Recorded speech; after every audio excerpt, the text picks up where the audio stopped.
चित्र में दिखाए गए दरवाजे का क्षेत्रफल ज्ञात कीजिए। दरवाजे का ऊपरी भाग अर्धवृत्ताकार है। ये ऊपर वाला जो भाग है ये अर्धवृत्ताकार है और हमें इस दरवाजे का क्षेत्रफल ज्ञात करना है। इस पूरी आकृति का क्षेत्रफल ज्ञात करना है। हम जानते हैं ये वृत्त की आकृति होती है। अगर मैं इसके सेंटर पॉइंट ओ से इसको दो भागों में काटूं तो ये ऊपर वाला भाग अर्धवृत्त होगा और ये नीचे वाला भाग भी अर्धवृत्त होगा। यहाँ से हम इसकी त्रिज्या r लेते हैं। अगर इधर भी हम नापें तो भी इसकी त्रिज्या r ही होती है। तो इतनी दूरी देखो, हमें यहाँ से इतनी दूरी दी गई है 40 सेमी, तो ये इसकी त्रिज्या होगी 40 सेमी। ये ऊपर वाला भाग हमें दिया हुआ है अर्धवृत्त है, इतनी दूरी त्रिज्या r है, तो ये भी इसकी त्रिज्या r ही होगी जिसकी लंबाई 40 सेमी दी गई है। अगर हमें इस पूरी आकृति का क्षेत्रफल ज्ञात करना है, इस पूरी आकृति का क्षेत्रफल ज्ञात करना है, तो देखो इतना भाग जो है ये कौन सी आकृति है, आयत की आकृति है। तो आयत का क्षेत्रफल, आयत का क्षेत्रफल, और ये ऊपर वाला भाग क्या है, अर्धवृत्त का क्षेत्रफल, अर्धवृत्त का क्षेत्रफल। इन दोनों का जोड़ इस पूरे दरवाजे का क्षेत्रफल होगा। आयत का क्षेत्रफल क्या होता है, लंबाई गुणा चौड़ाई होता है।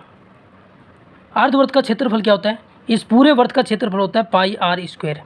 तो अर्धवृत्त का क्षेत्रफल ज्ञात करना हो, इसका ज्ञात करना हो तो इसका आधा करना होगा। आधा करने का मतलब है इसमें 2 का भाग देंगे, तो पाई r स्क्वायर बटा 2 अर्धवृत्त का क्षेत्रफल होगा।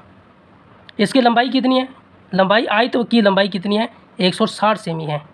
160 गुना चौड़ाई कितनी आयत की, 80 है, प्लस पाई का मान हमें नहीं दिया तो हम 22/7 लेंगे, गुणा ये 1/2 गुणा r का वर्ग। r कितनी है, त्रिज्या 40 सेमी, 40 का वर्ग करना है मतलब 40 को 2 बार गुणा करना है।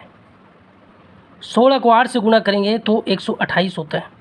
1 0 और 2 0 इसके आगे लग जाएंगे, प्लस 40 को 2 से काटेंगे तो 20 आएगा।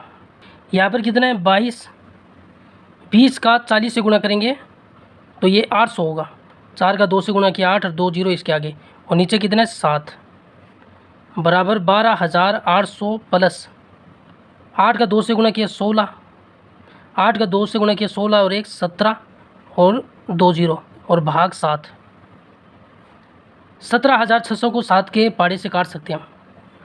7 दूनी 14, इसको हम काटेंगे तो 7 दूनी 14, यहाँ पर 3 रह गया, 6 आगे लगेगा 36, 7 5 35, 1 रह गया, फिर 0 लगेगा 10, 7 एकम 7 3 0, 7 चौक 28, फिर दशमलव 2 20, 7 दूनी 14, 6 और 0 लगेगा 60, 7 8 56,